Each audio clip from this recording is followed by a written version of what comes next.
Yacine Bellatar est un humoriste qui a du succès. C'est un fait. Monsieur Bellatar, quelque chose que je ne comprends pas. Vous dites, je suis français de confession musulmane. Très bien. Il avait 0,4% d'audience, donc si vous voulez, moi j'appelle pas ça avoir du succès. Pourquoi vous dites pas la réalité complète, c'est-à-dire que vous êtes franco-marocain? Vous voyez, déjà vous dissimulez quelque chose. Pourquoi vous le dites pas? Non, mais...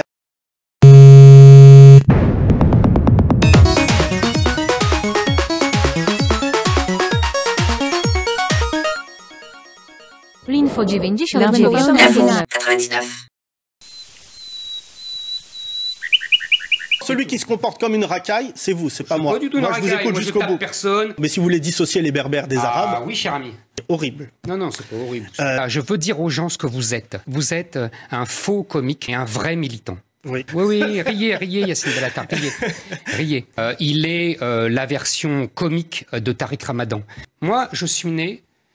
si vous voulez, dans une famille juive d'Algérie, qui est devenue française par le décret Crémieux. Le 24 octobre 1870, Crémieux francise les Juifs d'Algérie. Qu'est-ce qui s'est passé exactement? En 1860, Napoléon III souhaite l'instauration d'un royaume arabe sous protectorat français. Les musulmans d'Algérie se verraient reconnaître la nationalité française sans qu'il leur soit nécessaire de renoncer à la loi coranique. Mais le projet se heurte à l'opposition violente des colons européens proches de la gauche républicaine. Ils vont combattre Napoléon III et se réjouir de sa chute. La Troisième République succède au Second Empire. Le 24 octobre 1870, un décret abroge le projet napoléonien et offre la citoyenneté pleine et entière aux Juifs d'Algérie. C'est le fameux décret Crémieux. Il consacre en Algérie la rupture entre les colonisés, exclusivement musulmans, et les colonisateurs qui viennent d'Europe et auxquels s'assimilent désormais les Juifs. Dans la foulée, les colons originaires d'Europe, Italie, Espagne, Malte, sont aussi francisés en bloc. Quant aux musulmans d'Algérie, ils sont maintenus dans le statut d'indigènes. C'est le début d'une fracture douloureuse et irréductible entre les deux communautés. Mais le projet napoléonien, le Senatus consulté, continue de s'appliquer à la communauté musulmane d'Algérie qui souhaiterait devenir française. C'est une voie d'accès volontaire des indigènes au bénéfice d'une pseudo-citoyenneté française sans la jouissance des droits de citoyens et qui leur impose de renoncer à leur statut personnel qui leur permettrait de vivre selon le droit islamique. Sinon, les musulmans d'Algérie sont régis de 1881 à 1946 par le Code de l'indigénat. Ce code fait de l'indigène un justiciable particulier, soumis à des règles de droit civil et pénal exorbitantes au regard du droit commun républicain. Les actes visés par le code ne sont pas réprimés en raison de leur nature, mais en raison de la qualité de leur auteur. Tout à fait licites en temps ordinaire, ils deviennent répréhensibles si leur auteur est un arabe. C'est l'autre nom de l'indigène musulman. Les peines infligées sont le séquestre, l'internement administratif, l'amende individuelle ou collective, ou carrément l'exécution sommaire. 27 infractions spéciales, parmi lesquelles on peut citer l'omission ou le retard de plus de 8 jours dans les déclarations de naissance ou de décès, la réunion sans autorisation pour une zerda, une ziara ou autre fête religieuse, le départ du territoire de la commune sans permis de voyage, l'acte irrespectueux, la plainte ou la réclamation sciemment inexacte. Les inculpés doivent en supporter tous les frais de procédure, mais ne peuvent en aucun cas faire appel. Entre 1898 et 1910, les indigènes subissent une moyenne de 20 000 punitions par an, dont 600 000 jours de travail forcé.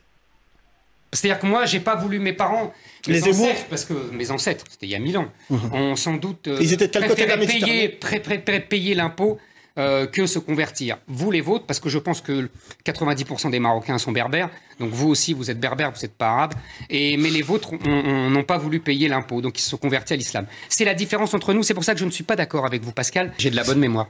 Oui, c'est une mémoire sélective, parce que oui, c'est comme l'histoire de France, vous mettez en général en avant des événements qui vous mettent en avant.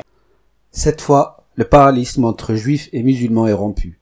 Tous sont français, mais seuls les premiers sont citoyens sans avoir besoin de remplir la moindre démarche et disposent par exemple du droit de vote. Moi, je suis né, si vous voulez, dans une famille juive d'Algérie qui est devenue française par le décret Crémieux et qui a été tellement contente, tellement heureuse d'être devenue française, qui ne se prétendait pas afro-européenne et citoyen du monde, elle voulait être française. C'était modeste, c'était humble, mais c'était grand. L'affaire est pliée. On raconte aussi que le banquier Alphonse de Rothschild pesa dans le même sens et que la Troisième République naissante, qui devait au jeune empire d'Allemagne une indemnité de guerre de 5 milliards de francs, ne pouvait négliger l'avis de son principal financier. Qui est devenue française par le décret Crémieux. Ce décret, c'est l'œuvre d'Isaac Adolphe Crémieux, 74 ans, avocat et l'un des chefs du Parti républicain, fils d'un commerçant juif de Nîmes. En 1863, en pleine crise syrienne, il fonde l'Alliance israélite universelle pour protéger les juifs où qu'ils soient, notamment dans l'Empire ottoman et en Russie, contre les atteintes à leurs droits, à leur personne, à leurs biens ou à leur dignité. Elle voulait être française. C'était modeste, c'était humble, mais c'était grand. C'est-à-dire appartenir à ce peuple qui avait fait cette histoire glorieuse, qui avait fait façonner ses paysages, qui avait façonné ses monuments, qui avait écrit toute cette littérature brillantissime. Maréchal, nous voilà devant toi, le sauveur de la France. Nous jurons... 70 ans plus tard, presque jour pour jour, le 8 octobre 1940, est publié au journal officiel un autre décret qui abroge le décret Crémieux. À cela va s'ajouter l'extension à l'Algérie de la loi du 3 octobre 1940 qui porte sur le statut des Juifs et qui sera appliquée avec une impitoyable rigueur. C'était ça, être français. Et pour ça, on vivait à Rome fait comme les Romains.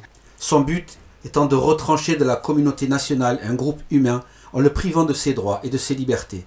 S'en suivra une épuration de l'administration, de l'armée, l'instauration d'un numerus clausus à l'université d'Alger. Parce qu'il y a les Français de souche qui ont fait le pays depuis 1000 ans, et puis il y a nous, Yacine Bellatar, c'est-à-dire des Français de branche. On vient en raccro, on se raccroche à eux, parce qu'on est là grâce à eux.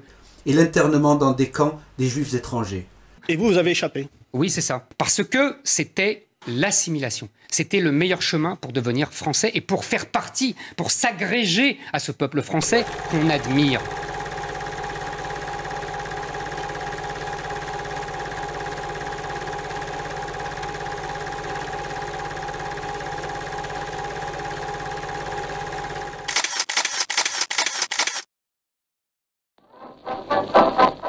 Un corps expéditionnaire américain a débarqué sur les côtes de l'Afrique du Nord.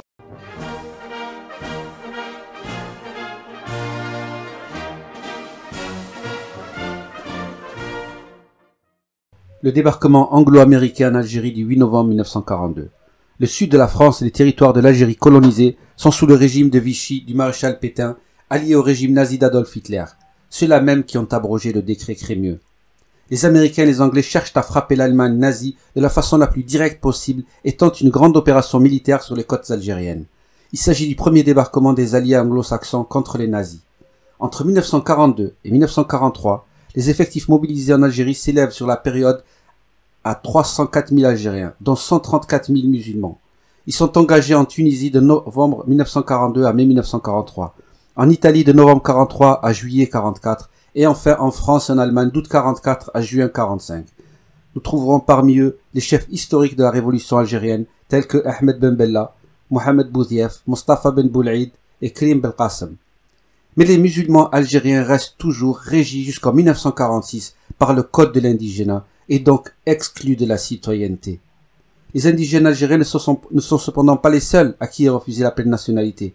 Ils partagent leurs conditions avec les Marocains et les Tunisiens installés en Algérie, à qui l'administration refuse en toute illégalité le bénéfice de la loi de 1889, malgré plusieurs arrêts du Conseil d'État. La loi du 17 février 1942, votée sous le régime de Vichy et maintenue jusqu'à l'indépendance algérienne, viendra entériner cette exclusion. Une médaille pour remercier l'engagement de ces anciens combattants. J'étais engagé volontaire, j'avais 17 ans.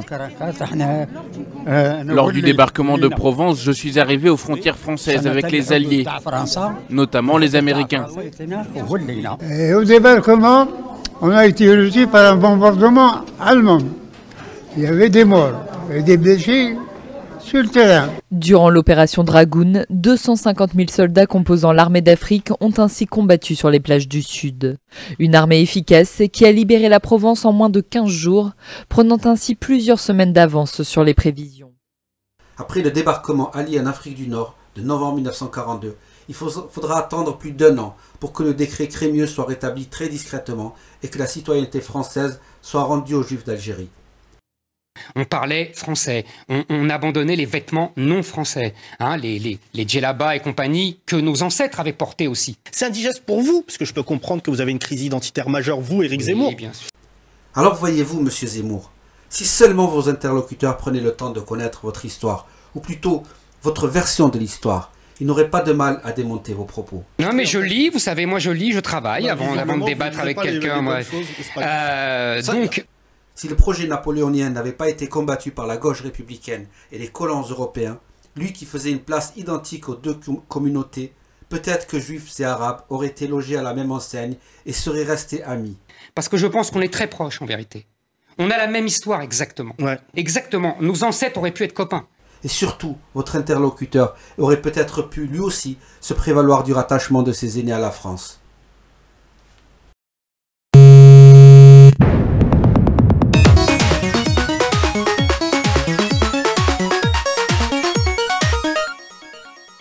L'info 99.